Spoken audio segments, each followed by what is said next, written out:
mbokk yi ñu ngi leen di nuyu amaan mbégte lool di kàttan yéen ci xibaaru météo yi fi ñuy tàmbale mooy ci wàllu tàngoor wi nga xam amoon nañ ko fan yi ci digg réew mi wàññeeku na bu baax seddaay bi nga xam dañ koy am ci fajar gi jëm ci guddi gi foofu tamit am na bu baax surtout diggante Ndar ak Ndakaaru ñu xool nataalu niir yi ci Afrique sowu jant nu muy demee niir yi daanaka bëriwul ci Sénégal parce que asamaan su leer la ñu am ak sedd boo xam mi ngi jógee géej di wàlli tànk laal tuuti woori Ndakaaru ak Thiès ak tàngaay boo xam jóge na ci woori Sahara bi laal côté Fuuta bi laal tuuti ci digg réew mi tey ji ci guddi jëm ci ëllëg ñu xool lu ñuy xaar ci wàllu tàngoor maanaam seddaayu guddi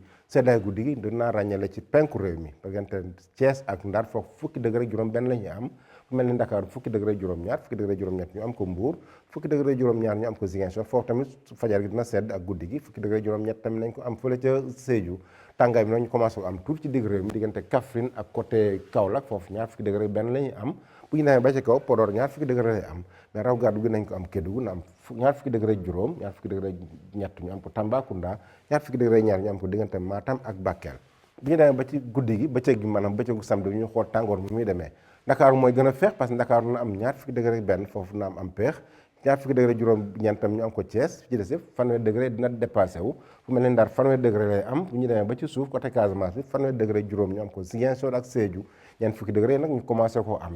am diggante Kolda Tambacounda Kédougou ba Matam foofu ñeent fukki degré lay am maanaam dina tàng ci bëccëg gi ak asamaan soo xam dina fenk bu baax daanaka du ñu am ay niir yu xaw a yem yi ñu am rek diggante Louga la Podor ak côté Ndar foofu nañ fa am ay niir yu xaw a yem donc mbokk yi bu ñu ko tënkee tàngaayu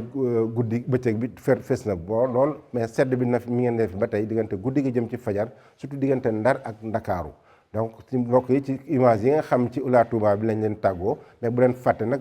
suñu site Twitter ak YouTube pour ay information yu ñu gën a ràññeele loolu la ñu leen tey leen di daje ba suba ak jàmm wasalaam